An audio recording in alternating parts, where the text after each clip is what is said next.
So you decided you wanted to set up a fish tank, but you're not quite sure where to start. There's a lot of options out there. Stay tuned for my top 3 considerations for choosing your next aquarium. Thanks for tuning in.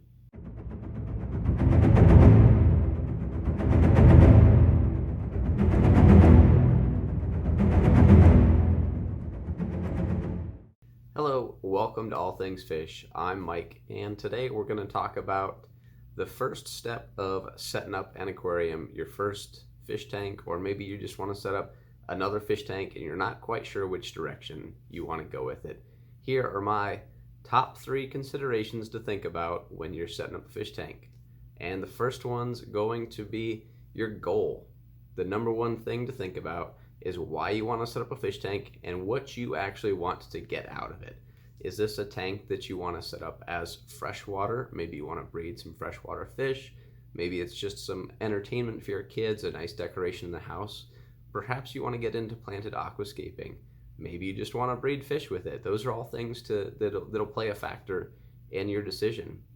Maybe you want to get into saltwater. You want to keep corals. Maybe you want to keep a cool puffer fish or an eel, some type of predator that's cool to show off, and something that's got a little bit of personality. That's another thing to think about that makes a big difference in what tank you want to choose.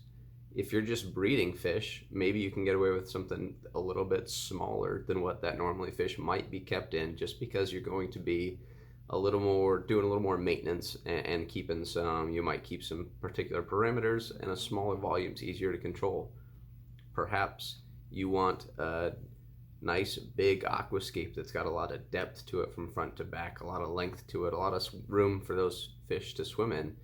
You're going to be looking at a little bit longer tank, maybe something a little bit taller, depending on what you want. If you want to get into maybe angels or discus, a lot of the times those fish are best displayed in a little bit taller tank. So that's a lot to think about there. And those are some factors that'll really play into your decision.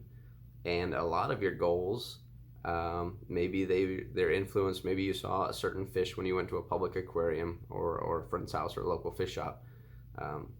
So if you're not really quite sure which direction you want to go, definitely there's fish room tours out the wazoo on YouTube, or there's galleries, different forums. Take a look, see what you think. Look at some planted tanks, see if you can get some inspiration from that. Maybe that's your thing. Maybe that's what really draws you in and you enjoy that look. You enjoy the idea of maintaining a nice planted tank in an aquascape, and you like that aesthetic in your room.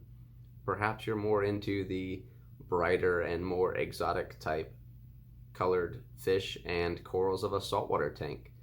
There's some great resources out there, whether it's a Facebook groups or a forum like Reef to Reef or Reef Central, where you can see galleries where people post a lot of photos and videos of their tanks, and you can get some ideas based on that and see if you want to go that route. And a lot of these will play into your budget, which is number 2. Your budget is going to be a huge factor in what size tank and which tank you want.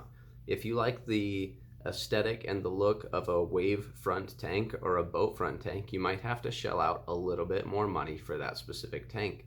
Likewise, if you like the all-in-one look, you may end up spending a little bit more money to have a little cleaner looking tank to set up. Maybe it's in your dining room or an area where you have a lot of guests around, and they're going to have access to that and see that, and you want it to look clean all the time. So that might be a factor. Perhaps you just want to get into breeding fish and you're not looking to spend a lot of money. You can set up a simple tank. Petco, PetSmart, they do their sales all the time. You can get a 10-gallon tank for 10 or 15 bucks, cheap enough. You can throw a decent little light in there, a heater, and get some plants, whether they're real or fake, and you can breed guppies for next to nothing. And maybe that's something that plays into your budget. Maybe you're not looking to spend a lot of money. And you don't have to spend a lot of money to set up a nice tank and a tank that you enjoy. It's easy to do so. It's easy to get caught up in the bells and whistles, but that's not required.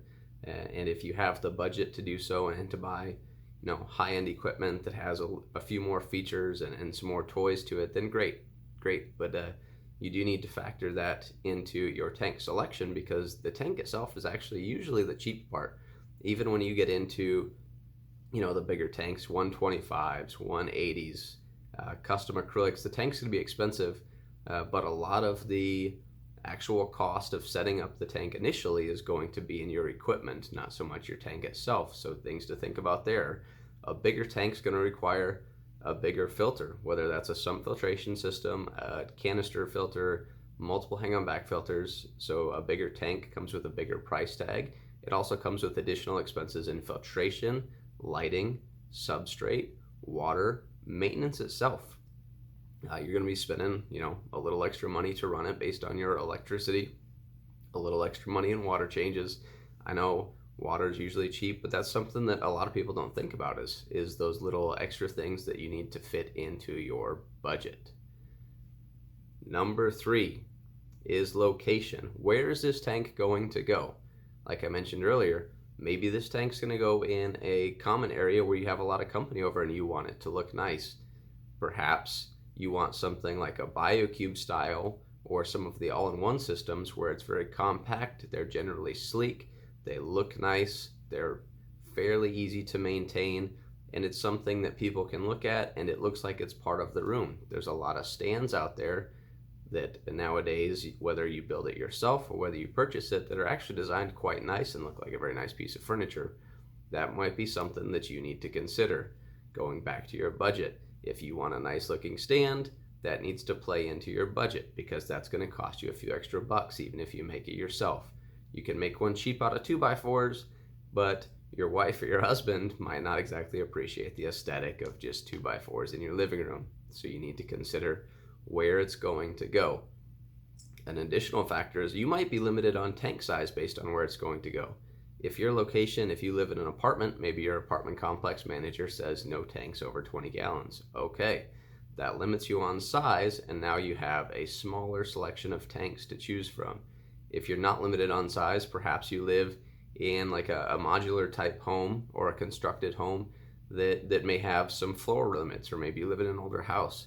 When you get into those bigger tanks, you're thinking about 8 pounds per gallon of water. So you're looking at a 100-gallon tank. That's 800 pounds just in water itself. That doesn't count the stand, the equipment, the substrate, the tank itself. So you're easily up over 1,000 pounds. Can your floor support that?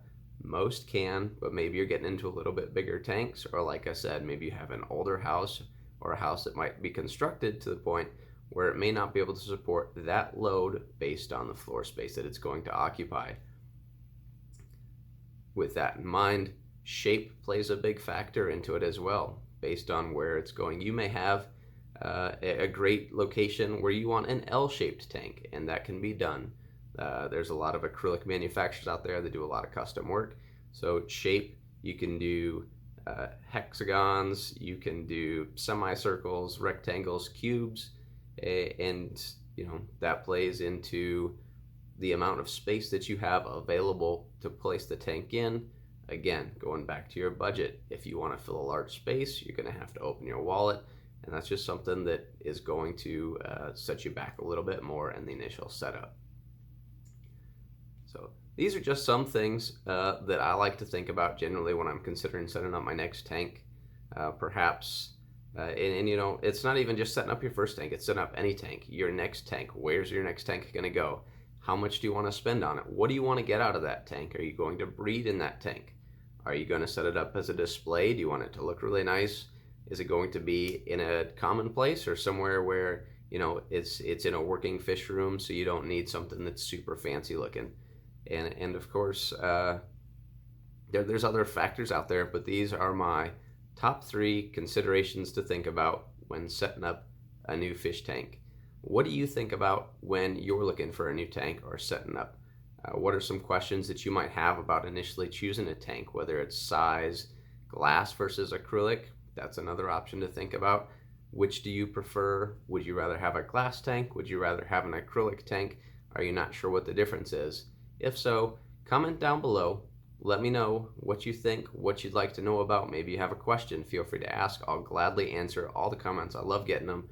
And additionally, while you're leaving a comment, let me know what you want to see next on the channel, what you think about the videos so far, and don't forget to subscribe and hit the bell so that you can get more content from me here at All Things Fish. Thanks for everything, and I hope you have a great night.